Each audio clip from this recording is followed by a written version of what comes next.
Michel de Montaigne. Essai. Livre 1er. Chapitre 24.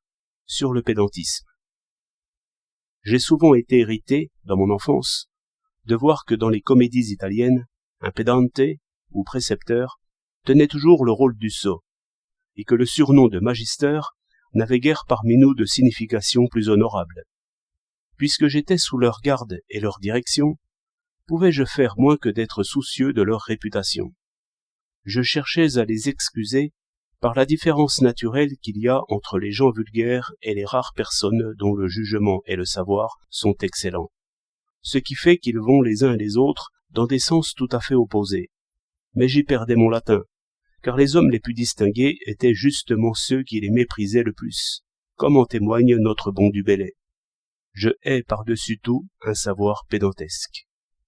Et cette habitude est ancienne, car Plutarque dit que grec et écolier étaient des mots péjoratifs et méprisants chez les Romains. Depuis, avec l'âge, j'ai trouvé qu'on avait tout à fait raison, et que les plus grands savants ne sont pas les plus sages. Mais j'en suis encore à me demander comment il se fait qu'un esprit riche de la connaissance de tant de choses n'en devienne pas plus vif et plus éveillé, et qu'un esprit grossier et vulgaire puisse faire sien, sans en être amélioré, les discours et les jugements des meilleurs esprits que le monde ait portés. Comme me le disait une jeune fille, la première de nos princesses, en parlant de quelqu'un, à s'imprégner de tant de cerveaux étrangers, si forts et si grands, il faut bien que le sien se rétracte, se resserre et rapetisse pour faire de la place aux autres. Je dirais volontiers que le travail de l'esprit s'étouffe par trop d'études et de connaissances, comme les plantes qui ont trop d'humidité et les lampes trop d'huile, et que, encombré et prisonnier d'une trop grande diversité de choses, il ne parvient plus à s'en dépêtrer, et demeure courbé et accroupi sous ce fardeau. Mais il en va pourtant autrement, car notre esprit s'élargit au fur et à mesure qu'il se remplit. Et l'on voit bien, par les exemples des anciens, que tout au contraire, des hommes très capables dans la conduite des affaires publiques, de grands capitaines et de grands conseillers pour les affaires de l'État, ont été en même temps des hommes très savants. Quant aux philosophes, à l'écart de toute occupation publique, ils ont été aussi parfois méprisés, c'est vrai, par les auteurs comiques de leur temps, parce que leurs opinions et leurs façons les rendaient ridicules. Voulez-vous les faire juges de la régularité d'un procès, des actions d'un homme? Ils y sont préparés. Ils cherchent encore si la vie et le mouvement existent, et si l'homme est autre chose qu'un bœuf, ce que c'est qu'agir et souffrir, et quelles sortes de bêtes sont les lois et la justice. Parle-t-il d'un magistrat, ou lui parle-t-il? C'est avec une liberté irrévérencieuse ou incivile. Entendent-ils chanter la louange d'un prince ou d'un roi? Ce n'est pour eux qu'une sorte de pâtre, un pâtre occupé à tondre ses bêtes, mais bien plus brutalement. Avez-vous plus d'estime pour quelqu'un parce qu'il a 2000 arpents de terre?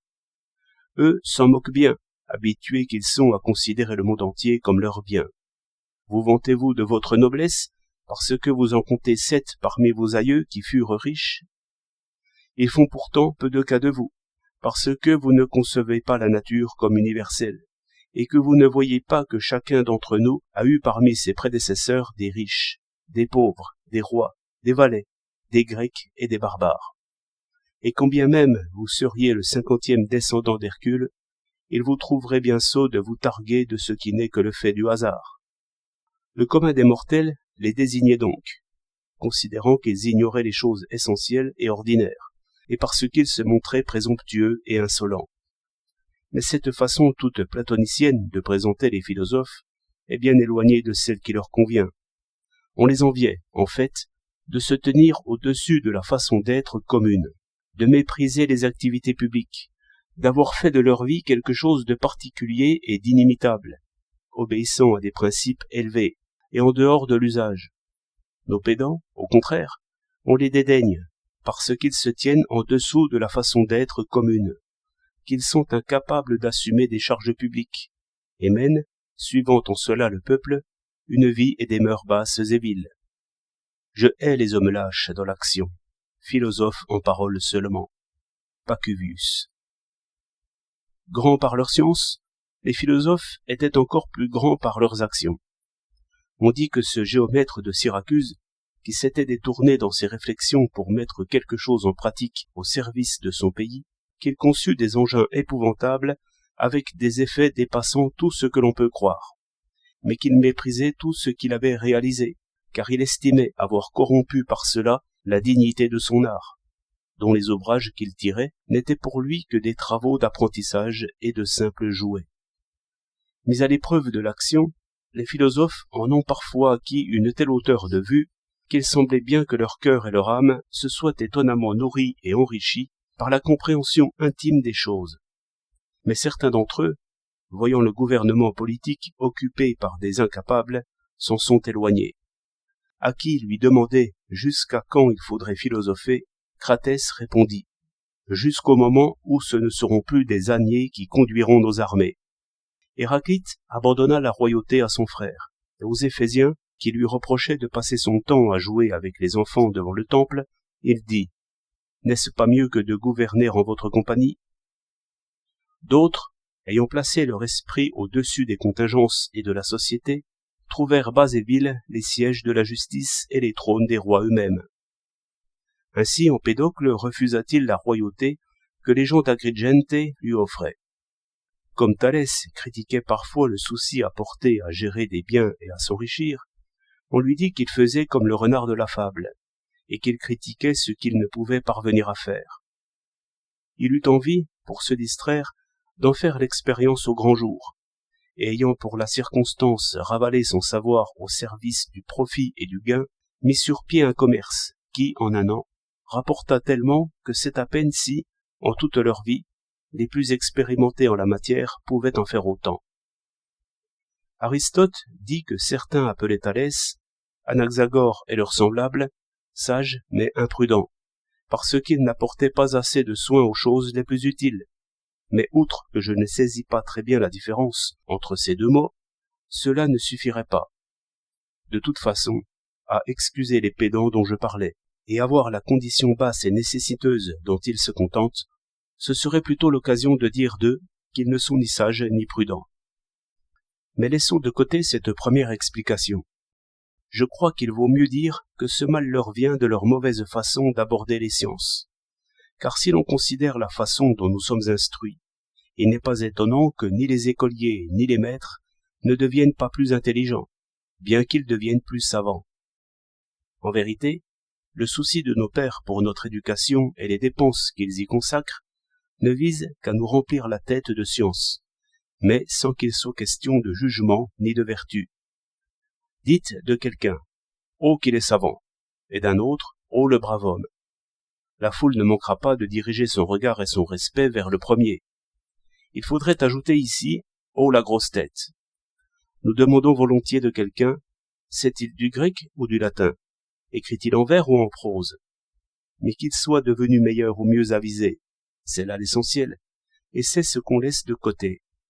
Il eût fallu s'enquérir du mieux savant, et non du plus savant. Nous ne cherchons qu'à remplir la mémoire, et laissons l'intelligence et la conscience vides. De même que les oiseaux vont parfois chercher du grain, et le portent dans leur bec sans même y toucher, pour en donner la pékée à leurs petits, ainsi nos pédants vont grappillant leur science dans les livres, et ne la prennent que du bout des lèvres, pour la régurgiter et la livrer au vent. Il est étonnant de voir comment cette sottise trouve sa place chez moi. N'est-ce pas faire comme les autres, en effet, ce que je fais la plupart du temps dans cet ouvrage? Je grappille par-ci par-là dans les livres, les sentences qui me plaisent. Non pour les conserver, car je n'ai pas de mémoire, ou les conserver, mais pour les transporter en celui-ci, où elles ne sont, à vrai dire, pas plus les miennes qu'en leur place d'origine. Nous ne sommes, je crois, savants que de la science du présent, non de celle du passé, aussi peu que de celle du futur. Mais le pire, c'est que les élèves et leurs petits ensuite ne s'en nourrissent et alimentent pas non plus, mais elle ne fait que passer de main en main, à la seule fin d'être montrée, d'en faire part à autrui, d'en tenir le compte, comme une monnaie sans valeur et inutile à autre chose qu'à servir de jeton pour calculer.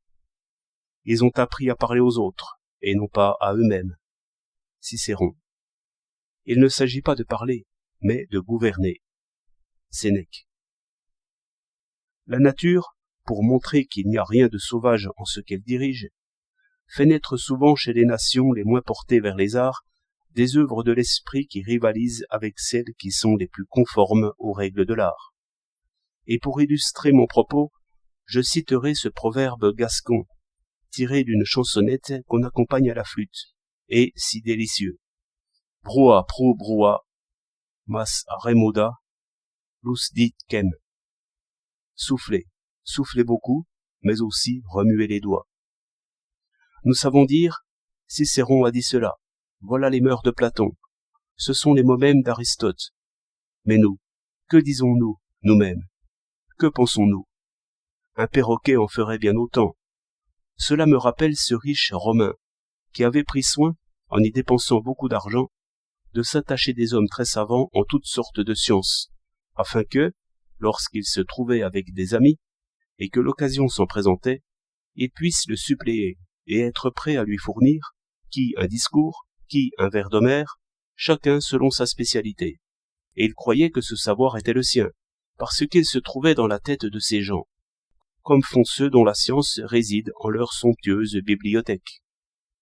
Je connais quelqu'un qui, quand je lui demande ce qu'il sait, me demande un livre pour me le montrer, et il n'oserait pas me dire qu'il a la Galle au derrière sans aller chercher dans son dictionnaire ce que c'est que la Galle et ce qu'est le derrière. Nous prenons en dépôt les opinions et le savoir des autres, et c'est tout, alors qu'il faudrait qu'elles deviennent les nôtres. Nous ressemblons en fait à celui qui, ayant besoin de feu, irait en demander chez son voisin, et trouvant qu'il y en a là un bien beau et bien grand, s'y arrêterait pour se chauffer, sans plus se souvenir qu'il voulait en ramener chez lui. À quoi bon avoir le ventre plein de viande si elle ne se digère et ne se transforme en nous, si elle ne nous fait grandir et ne nous fortifie? Pensons-nous que Lucullus, auquel suffirent ces lectures, sans même le secours de l'expérience, pour devenir un grand capitaine, eût pu y parvenir s'il eût étudié à notre façon? Nous nous reposons si bien sur autrui que nous laissons dépérir nos propres forces. Ai-je le désir de m'armer contre la crainte de la mort? C'est aux dépens de Sénèque que je le fais. Ai-je besoin de consolation pour moi-même ou pour un autre? J'emprunte cela à Cicéron. Je l'aurais pris en moi-même si on m'y eût exercé. Je n'aime pas cette capacité de seconde main et fruit de la mendicité. Quand bien même nous pourrions devenir savants par le savoir d'autrui, nous ne pouvons devenir sages que par notre propre sagesse. Je hais, dit-il, le sage qui n'est pas sage pour lui-même. Euripide. Et Ennius, le sage ne sait rien s'il ne peut être utile à lui-même. Cicéron. S'il est cupide et vain, s'il est plus lâche qu'une agnelle de Ganée. Juvénal. Car il ne nous suffit pas d'acquérir la sagesse, il faut en profiter. Cicéron. Denis se moquait des grammairiens qui s'emploient à connaître les maladies d'Ulysse, et ignorent les leurs, des musiciens qui accordent leur flûte et n'accordent pas leur mœurs, des orateurs qui étudient comment il faut parler de la justice et non comment il faut la rendre. Si son esprit ne s'en trouve pas mieux, si son jugement n'en est pas meilleur, j'aurais autant aimé que mon étudiant eût passé son temps à jouer à la balle, au moins son corps en eût-il été plus allègre. Voyez comment il revient de ses 15 ou 16 ans passés à l'école. Il est incapable de rien faire. Le seul avantage qu'on puisse lui trouver, c'est que son latin et son grec l'ont rendu plus sot et plus présomptueux que lorsqu'il est parti de chez lui. Il devait en revenir avec l'âme pleine. Il ne la rapporte que bouffie. Il l'a seulement fait enfler au lieu de la faire grossir. Les maîtres dont je parle, comme Platon le dit des sophistes, leurs frères, sont de tous les gens ceux-là même qui promettent d'être le plus utile aux hommes. Et ce sont les seuls d'entre eux qui non seulement ne réalisent pas ce qu'on leur confie, comme le fait un charpentier ou un maçon, mais au contraire l'abîment, et se font payer pour l'avoir abîmé. Protagoras proposait à ses disciples qu'ils le payent comme ils le demandent, ou bien qu'ils aillent jurer dans un temple de combien ils estimaient le profit qu'ils avaient tiré de sa discipline, et le rétribuent pour cette peine. Si cette loi était suivie, mes pédagogues se trouveraient bien maris, s'ils s'en étaient remis au serment fait d'après mon expérience. Dans mon parler périgourdin, on appelle fort plaisamment ces savantaux lettres féries, pour lettres férues, ceux à qui les lettres ont donné un coup de marteau, frappé par les lettres. Et de fait, le plus souvent, il semble être tombé au-dessous du sens commun. Car si le paysan et le cordonnier se comportent simplement, parlant de ce qu'ils connaissent, ces gens-là, eux, à vouloir se donner de grands airs avec ce savoir qui nage à la surface de leur cervelle, s'embarrassent et s'empêtrent sans cesse. Il leur échappe de belles paroles, mais c'est un autre qui devra les mettre en pratique à leur place. Ils connaissent bien Galien, mais nullement le malade. Ils vous ont déjà rempli la tête avec les textes de loi, alors qu'ils n'ont même pas encore saisi le nœud de la question qui fait débat. Ils connaissent la théorie de toute chose, mais cherchez-en un qui la mette en pratique. J'ai vu un de mes amis, qui se trouvait chez moi, ayant affaire à un de ces oiseaux-là, s'amuser à fabriquer un véritable galimatia de propos sans suite, composé de pièces rapportées, mais souvent entrelardées de mots à la mode dans leurs discussions. Et il se divertit ainsi toute la journée à débattre avec ce sot, qui cherchait toujours à répondre aux objections qu'on lui faisait. Et c'était pourtant un homme lettré et de grande réputation, et qui portait une belle robe magistrale. Ô vous, nobles patriciens, à qui il est indifférent de voir ce qui se passe derrière vous. Prenez garde aux grimaces qui se font dans votre dos. Perse.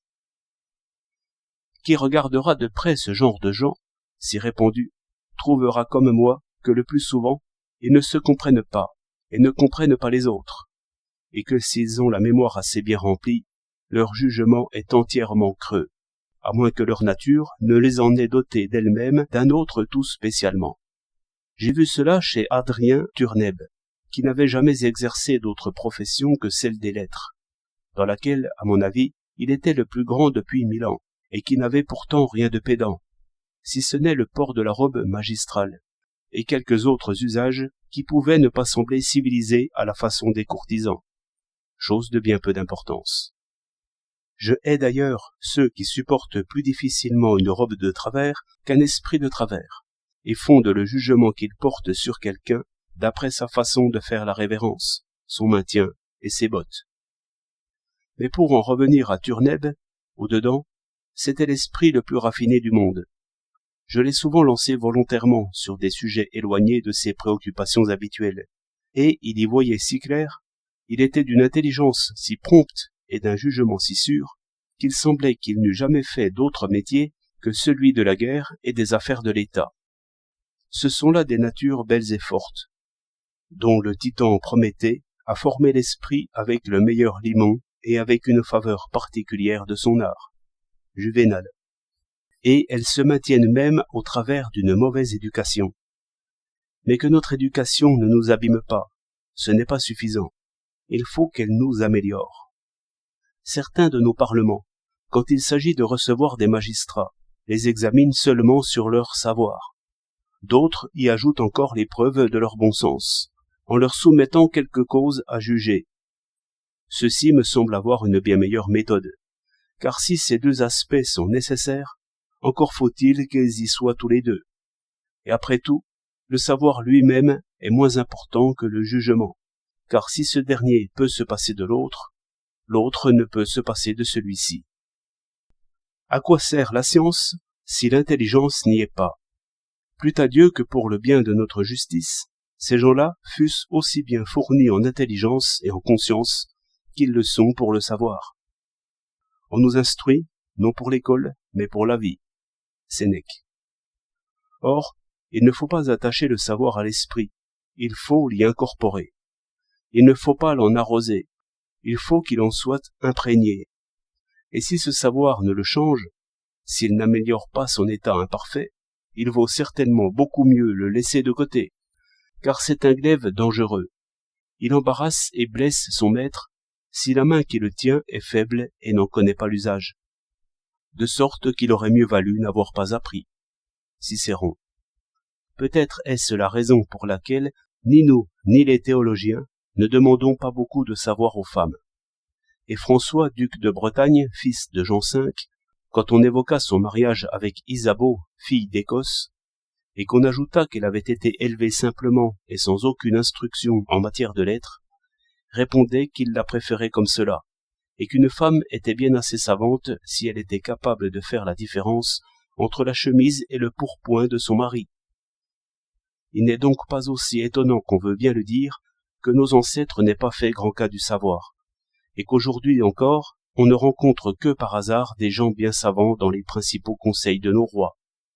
Si notre enrichissement personnel, qui est le seul objet qui nous soit aujourd'hui proposé par le biais de la jurisprudence, de la médecine, de la pédagogie et de la théologie, ne suffisait à les tenir en estime, on trouverait ces disciplines sans doute aussi dérisoires qu'elles l'ont toujours été.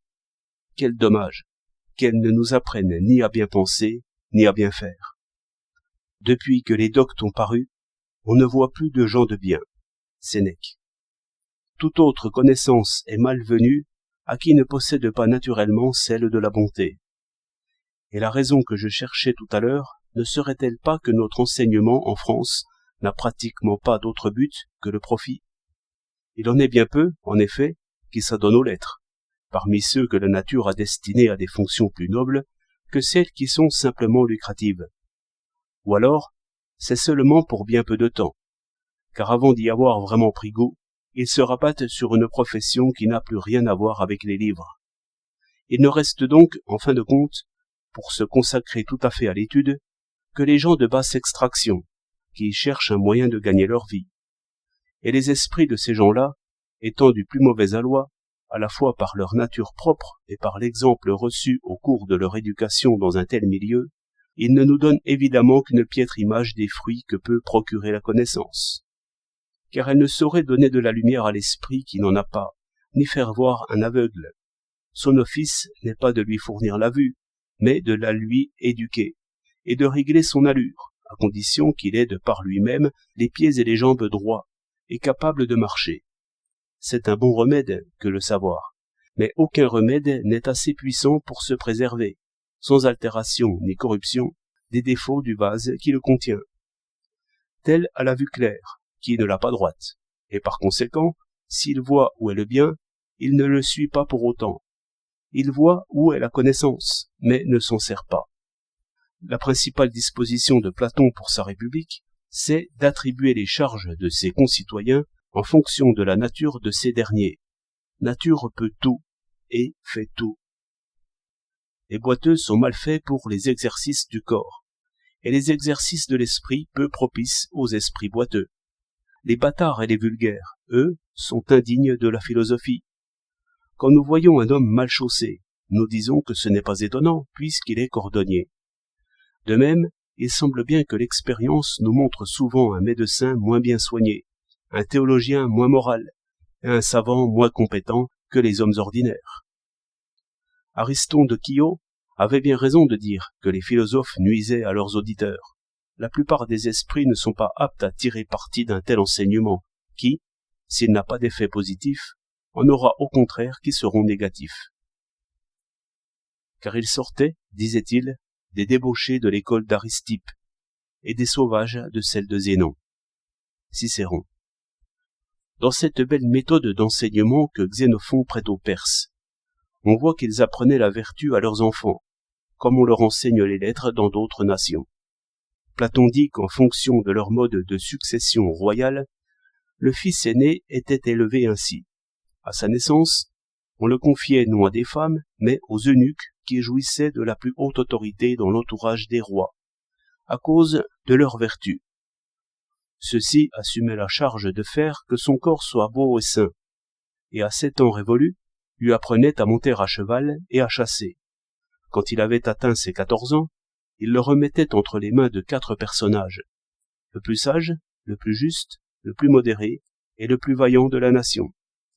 Le premier lui apprenait la religion, le second à toujours dire la vérité, le troisième à maîtriser ses désirs, le quatrième à ne rien craindre.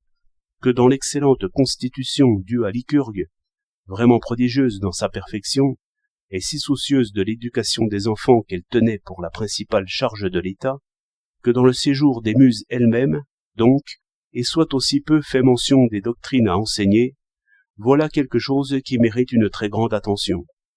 Comme si cette jeunesse bien née et dédaignant tout autre joug que celui de la valeur morale n'avait eu besoin, au lieu de nos maîtres si savants, que de maîtres de vaillance, de sagesse et de justice. C'est cet exemple que Platon a repris dans ses lois. Leur façon d'enseigner, c'était de poser aux enfants des questions concernant le jugement qu'ils portaient sur les hommes et leurs actions.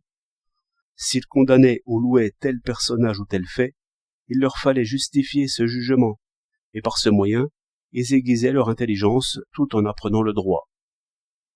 Dans Xénophon, Astiage demande à Cyrus de lui rendre compte de sa dernière leçon.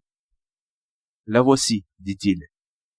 Dans notre école, un grand garçon ayant un vêtement un peu court le donna à l'un de ses compagnons de plus petite taille, et lui prit le sien qui était plus grand. Notre précepteur m'ayant fait juge de ce cas, j'estimai qu'il fallait laisser les choses en l'état, car cela arrangeait à la fois l'un et l'autre. Sur quoi il me reprit en me disant que j'avais mal fait, car je m'en étais tenu à ce qui semblait le plus convenable, alors qu'il fallait avant tout considérer ce qui était juste, et que la justice exigeait que nul ne soit soumis à la contrainte pour ce qui lui appartient. Et il ajouta qu'il fut fouetté pour cela, tout comme l'étions nous autres, dans nos villages, pour avoir oublié le premier aoriste de frapper. Mon maître alors devrait pour le moins me faire une belle harangue, sur le mode démonstratif, avant de parvenir à me persuader que son école valait celle-là. C'est que avait voulu aller au plus court, et puisque les connaissances, même lorsqu'on les utilise dans le bon sens, ne peuvent nous enseigner que la sagesse, la loyauté et la résolution, ils avaient voulu tout de suite mettre leurs enfants en mesure de les expérimenter. Ils avaient voulu les éduquer, non par ouï-dire, mais par la pratique, en les formant et en les modelant de façon vivante, non seulement par des préceptes et des paroles, mais surtout par des exemples et des œuvres, afin que ce ne soit pas un simple savoir déposé en leur esprit, mais devienne sa façon d'être et de fonctionner, que ce ne soit pas quelque chose d'ajouté, mais comme une disposition naturelle. À ce propos, comme on demandait à Agésilas ce que les enfants devaient apprendre selon lui, il répondit « Ce qu'ils auront à faire étant devenus des hommes, il n'est pas étonnant qu'une telle éducation ait produit des effets si admirables. On dit qu'on allait chercher des rhétoriciens, des peintres et des musiciens dans les autres villes de Grèce, mais que c'est à Lacédémone qu'on faisait appel pour les législateurs, les magistrats et les empereurs. À Athènes, on apprenait à bien dire, et ici à bien faire, là à se sortir d'une argumentation sophistiquée et à dévoiler l'imposture sous les mots hypocritement entrelacés, ici à se défaire des appâts de la volupté et à triompher par un grand courage des menaces de la destinée et de la mort. Là, on s'empoignait avec les paroles, ici avec les choses. Là, c'était un continuel usage de la langue, ici un exercice perpétuel pour l'âme. Il n'est donc pas étonnant que lorsqu'Antipater réclama aux Lacédémoniens 50 enfants comme otages, ceux-ci répondirent, à l'inverse de ce que nous ferions, qu'ils aimaient mieux donner 2 fois plus d'hommes adultes. C'est dire à quel point ils estimaient que cette perte de jeune intelligence eût été grave pour leur pays. Quand Agésilas convie Xénophon à envoyer ses enfants à Sparte pour y être élevés, ce n'est pas pour y apprendre la rhétorique ou la dialectique, mais pour apprendre, disait-il, la plus belle science qui soit, à savoir la science d'obéir et de commander. Il est très amusant de voir Socrate se moquer, à sa façon, de Hippias, qui lui raconte comment il a gagné de belles sommes d'argent à faire le maître d'école en certaines petites villes de Sicile, alors qu'à Sparte, il n'y a pas gagné un sou. Hippias déclare que les Spartiates sont des gens ignorants, qui ne savent ni mesurer ni compter, qui ne font aucun cas de la grammaire ni de la scansion poétique, et ne passent leur temps qu'à retenir la suite des rois, l'établissement et la décadence des États et autres fariboles. Mais après cela, Socrate, lui ayant fait admettre par le menu l'excellence de leur forme de gouvernement, ainsi que le bonheur et la qualité de leur vie privée, l'amène à deviner en conclusion l'inutilité de ces arts qu'il prônait pourtant jusque-là. Les exemples nous montrent que dans cette martiale cité et en toutes ses semblables, l'étude rend les cœurs ramollis et efféminés, plus qu'elle ne les affermit et ne les aguerrit. Le plus fort état que l'on puisse voir aujourd'hui dans le monde est celui des Turcs, peuple également porté à estimer les armes et mépriser les lettres. Je trouve que Rome était plus vaillante avant d'être savante. Les nations les plus belliqueuses, de nos jours, sont les plus grossières et les plus ignorantes. Les Scythes, les Parthes, Tamerlan nous le prouvent assez. Ce qui sauva toutes les bibliothèques de l'incendie quand les Goths ravagèrent la Grèce, ce fut que l'un d'entre eux répondit l'idée qu'il fallait laisser à l'ennemi ces choses-là intactes, car elles étaient propres à le détourner de l'exercice militaire et à lui faire perdre son temps en occupations oisives et sédentaires. Quand notre roi Charles VIII se vit maître du royaume de Naples, sans presque avoir eu à tirer l'épée hors du fourreau, les seigneurs de sa suite attribuèrent la facilité inespérée de cette conquête au fait que les princes et la noblesse d'Italie étaient plus préoccupés de se rendre intelligents et savants que vigoureux et guerriers.